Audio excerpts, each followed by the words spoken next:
সকল বন্ধুরা, আজ আমি আবার আপনাদের সামনে চলে এসেছি একটি সুন্দর মাছের রেসিপি নিয়ে। আর ডাঁটা দিয়ে আমি এই মাছটি রান্না করব। আমি কিছু মাছ নিয়ে নিয়েছি। এটা পুঁটি মাছ, জাপানে পুঁটি মাছ। আর নিয়েছি কালো জিরা, আদা রসুনের পেস্ট, হলুদ গুঁড়ো, লঙ্কা গুঁড়ো, ধনিয়া গুঁড়ো, জিরে গুঁড়ো। আমি বেগুন গোল গোল করে কেটে নিয়েছি, কাঁচা লঙ্কা চিড়ে নিয়েছি, আর নিয়েছি টমেটো কুচি। আর ডাঁটাগুলো আমি খুব সুন্দর করে ছিলে নিয়েছি। স্বাদ মতো লবণ, আর নেব তেল। আর এই মাছটাকে এবার আমি একটু লঙ্কা, হলুদ আর লবণ দিয়ে ভালো করে মিশিয়ে নেব।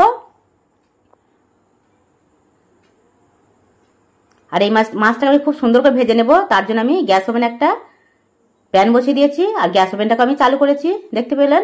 এবার আমি এই মাছটাকে ধীরে ধীরে ভেজে নেব। এর মধ্যে আমি তেল দিয়ে দিয়েছি, আর তেলটা যতক্ষণ না গরম হয় ততক্ষণ আমি অপেক্ষা করব। তেলটা গরম হয়ে গেলে এর মধ্যে ধীরে ধীরে আমি মাছগুলো সব দিয়ে দেব। আর মাছগুলো কিন্তু একটু ভালো করে ভাজতে হবে। মাছগুলো যদি ভালো ভাজা না হয় তাহলে কিন্তু খেতে ভালো লাগবে না। কারণ এই মাছগুলো চালানে মাছ নয়, চালানে মাছ একটু কম ভাজলেও কিছু হয় না, কিন্তু জ্যান্ত মাছ একটু ভাজলে বেশি খেতে ভালো হয়। আর এগুলো আমি একটু উল্টে পাল্টে ভালো করে ভেজে নেব। সকল বন্ধুরা যারা মাছ দিয়ে এই ধরনের ডাঁটা দিয়ে রেসিপি তৈরি করে খেতে চান তাহলে অবশ্যই ভিডিওটা ফলো করবেন। আমার এই ভিডিওটা দেখলে আপনারা খুব সহজেই তৈরি করে নিতে পারবেন। আমি মাছগুলো ভেজে সব নামিয়ে নিয়েছি। আবারও গ্যাস ওভেনটাকে আমি চালু করে দিয়েছি, আর এর মধ্যে একটা কড়াই বসিয়ে দেবো। আর কড়াইটা গরম হয়ে আসলে এর মধ্যে আমি দিয়ে দেবো তেল।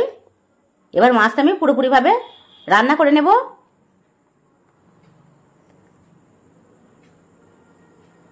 তেলটা গরম হয়ে আসলে এর উপর আমি দিয়ে দেব লঙ্কা, যেগুলো আমি চিড়ে রেখেছিলাম। এই লঙ্কাগুলো আমি দিয়ে দিয়েছি। আর দেব এর মধ্যে আমি কালো জিরা, দিয়ে দেব ছিলে রাখা ডাঁটাগুলো, লাল ডাঁটা। এগুলো একসঙ্গে আমি একটু ভালো করে নাড়াচাড়া করে একটু লাল লাল করে এই ডাঁটাগুলোকে ভেজে নেব। এর উপর দিয়ে দেবো আমি টমেটো কুচি।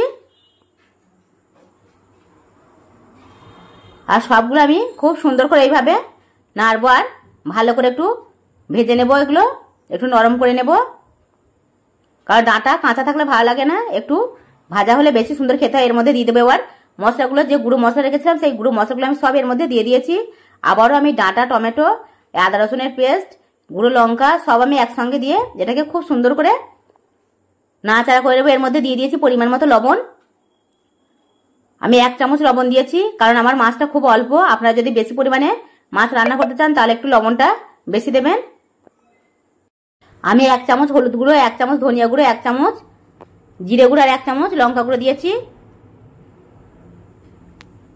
এটা দেখতে পাচ্ছেন কতটা নরম হয়ে এসছে। আর মশলাগুলো একদম এই ডাঁটার সঙ্গে, টমেটোর সঙ্গে মিশে গেছে, দেখে বুঝতে পারছেন।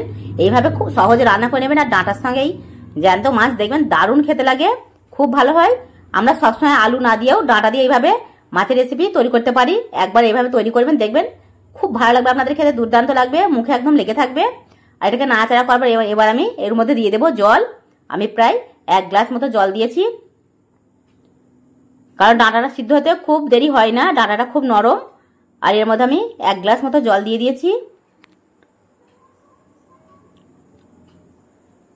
আর মশলাগুলো একটু আমি কড়াইয়ের গা থেকে ভালো করে নামিয়ে দিয়েছি ঝোলের মধ্যে। এর উপরে এবার দিয়ে দেবো আমি বেগুন, যে বেগুনগুলো আমি কেটে রেখেছিলাম গোল গোল করে। দেখুন আমি বেগুনগুলো গোল গোল করে কেটেছি, আপনারা এগুলো লম্বা করে কেটে নিতে পারেন। এটাকে এবার আমি ঢাকনা দিয়ে রেখে দেবো। আর ফুটে আসলে তখন আমি মাছ ভাজাগুলো এর মধ্যে দিয়ে দেবো। আমি এটা 2 মিনিট ঢাকা দিয়ে রেখে দিয়েছি। 2 মিনিট পর খুলে দেখবো। 2 মিনিট পর আমি ঢাকনাটা খুলে দেখছি।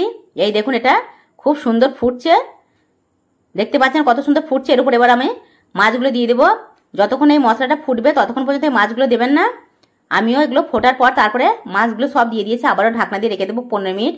আর মাঝারি আঁচে আমি এটা রাখবো, কারণ আমি যদি এটা বেশি জোরে দিই তাহলে ঝোলটা মরে যাবে, আর ভালো লাগবে না খেতে, একদমই ডাঁটাগুলো সিদ্ধ হবে না। সেইখানে মাঝারি আঁচে দিয়েছি। এইভাবে একদম রান্না করবেন, একদম পারফেক্ট মাছ দিয়ে, বেগুন দিয়ে, ডাঁটা দিয়ে রেসিপি। এই রেসিপিটা অসাধারণ খেতে, আর দেখে বুঝতে পারছেন। দেখুন আমি 15 মিনিট পর ঢাকনাটা খুলেছি, আর মাছটা একদম তৈরি হয়ে গেছে, আর বেগুনগুলোও নরম হয়ে গেছে, দেখে বুঝতে পারছেন।